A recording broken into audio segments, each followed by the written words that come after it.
Bonjour et bienvenue sur Coparents. Je vais vous donner quelques conseils dans l'accompagnement au quotidien de votre bébé. Voilà, donc ça sera en 5 petits points.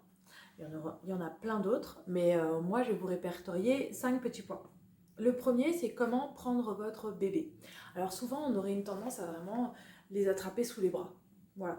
Alors c'est pas très confort pour eux, donc si vous pouvez, un peu comme le bain, vous savez, vous passez une main comme ça, en dessous, derrière, pour maintenir la nuque et la partie supérieure du corps, et en fait on le soutient par les fesses. Voilà. Donc quand vous le prenez sur le plan de change, c'est pareil, vous passez un bras en dessous, un bras sous les fesses, comme ça. Et après vous pouvez, hop, revenir et le mettre comme ça, par exemple. Ou simplement le mettre comme ça, avec toujours une main derrière. Surtout les premières semaines. La nuque, elle est vraiment très fragile, elle est immature, elle ne tient pas.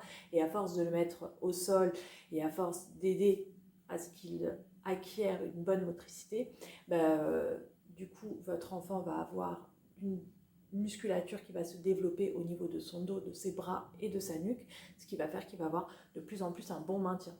Donc ça, c'est le premier point. On prend vraiment, on essaye sous les fesses, c'est beaucoup mieux. Le second point, lors du change de votre bébé, il ne faut pas que vous ayez peur lorsqu'il est sur sa table allongée, de le mobiliser, de le bouger. Il prend aussi conscience de son corps, surtout dans les premières semaines, dans les premiers mois.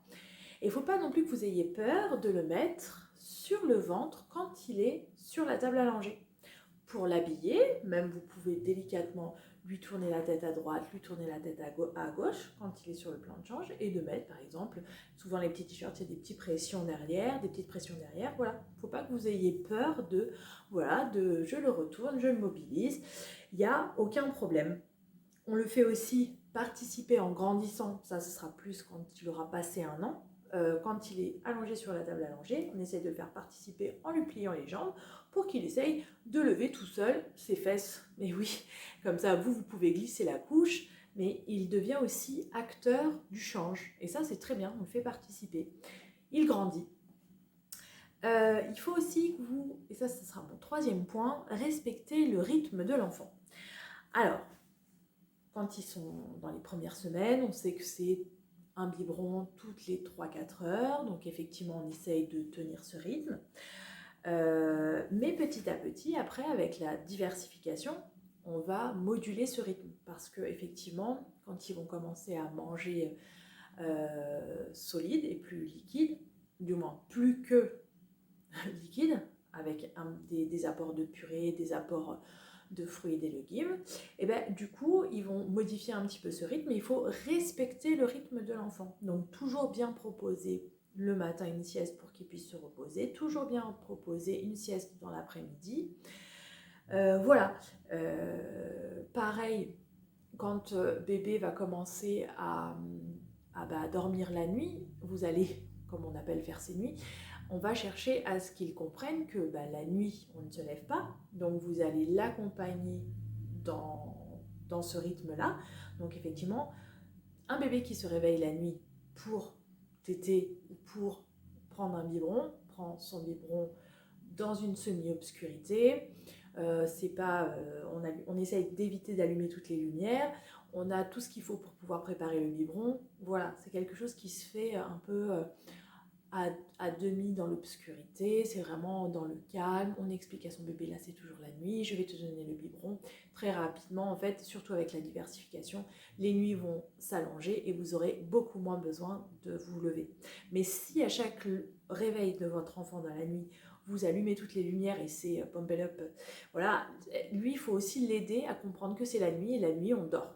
Donc, on lui donne finalement, on respecte son rythme, mais petit à petit, en fait, on installe un rythme, surtout s'il va en établissement d'accueil de jeunes enfants ou chez une assistante maternelle, petit à petit, ils se font au rythme de son mode d'accueil. C'est souvent ce qui se passe, qui parfois n'est pas du tout le cas à la maison. Mais bon, ça ne suit pas forcément à la maison, mais ça peut aider. Voilà, donc ça, c'est vraiment important, et il faut essayer toujours de donner des repas à heure fixe, et en fait ça va s'installer automatiquement. Voilà, vous allez vous rendre compte que votre enfant, peut-être qu'à 11 heures tous les jours, il a faim. Alors, ce sera tous les jours à 11 heures. Et après, peut-être 15 heures. Enfin, voilà. Ce fameux délai de 4 heures n'est pas obligé au bout de quelques mois, en fait. Voilà. Surtout avec l'arrivée de la diversification. On n'est plus obligé d'avoir vraiment strictement ces 4 heures d'intervalle entre chaque prise de biberon. Voilà, en grandissant. Mais c'est à vous d'observer votre enfant et de vous rendre petit à petit compte quel est le rythme de mon enfant en l'observant. Voilà. Après, et ça, ce sera mon 4e point, quand je vais vous parler de la diversification, il y a des choses aussi à faire. Il faudra toujours pratiquer la double cuillère parce que les enfants aiment pouvoir être dans le mimétisme, donc vous lui donnez à manger, mais également votre enfant aura envie de vous imiter, soit peut-être de vous donner, ou de donner à son bébé en grandissant, mais dans les premiers mois de vie, ils aiment bien tenir leur cuillère, donc ça va être l'appréhension de contact, donc tous les bébés, dans leur première semaine de vie, si vous mettez quelque chose dans la main, ils l'accrochent, donc n'hésitez pas à le faire. Et la cuillère, c'est pareil, vous lui mettez dans la main, il va l'accrocher. Il va en faire n'importe quoi, c'est le bébé qui pleure. Il va en faire n'importe quoi, peut-être même la jeter, mais en fait, c'est à lui de la découvrir et de voir ce que vous en faites pour peut-être le faire par la même occasion. Donc la double cuillère est très très importante. Ensuite, on évitera dans la première année, je dirais, des cuillères en métal parce que ça altère le goût des aliments, donc non, on évite, surtout dans la bouche, le côté froid, donc c'est vrai qu'on va plutôt privilégier tout ce qui est en silicone. Pensez aussi à tout ce qui est petit bol qui peut se ventouser, ça évitera qu'ils partent jeter derrière et puis vous aurez tout à ramasser. Et sinon, vous êtes là et puis vous expliquez à l'enfant, non, il est interdit de jeter l'assiette. Voilà. Et à côté de ça, il est très très important de toujours laisser l'enfant toucher, mettre les mains dans la purée, même des fois manger avec ses mains. En fait, c'est très très important que l'enfant puisse toucher à tout, expérimenter, toucher la texture, le goût, l'odeur, le toucher, très important, ça fait partie de tous ses sens. Mon 5e et dernier point, c'est vraiment l'attachement, la parole, le portage, tout ce qui est avec l'autre, avec son parent, avec ses parents. Lui parler, lui dire voilà mon bébé, je vais te donner à manger, on va aller changer la couche, lui faire des bisous, le câliner, le toucher, le porter. Oui, porter votre bébé en portage. N'hésitez pas à aller consulter la vidéo que j'ai fait là-dessus sur le portage, sur les différents types de portage qu'il peut y avoir. Porter un enfant, c'est pas mauvais, c'est pas contre-productif. Effectivement, en établissement d'accueil de jeunes enfants ou chez une assistante maternelle, elle va pouvoir moins le porter parce que elles vont pouvoir moins le porter, ou il ou elle, parce que forcément, il y aura plusieurs enfants. Mais porter son enfant, lui témoigner de l'amour, de l'attachement, c'est très très bien et il faut continuer dans ce sens-là. Lui dire que vous l'aimez tous les jours, lui le caresser le visage, lui faire des papouilles, ça, il n'y a aucun problème. L'attachement, c'est quelque chose de très très important pour un bébé. Et c'est comme ça qu'il vit, qu'il est ce qu'il est. Voilà, vous lui donnez cette permission d'être ce qu'il est.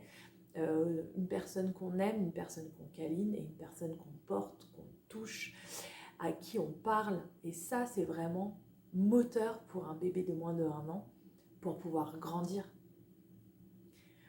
N'hésitez pas à m'apporter vos témoignages en commentaire, à partager cette vidéo et surtout à me dire ce que vous en pensez. Je vous souhaite une très bonne continuation et à très vite.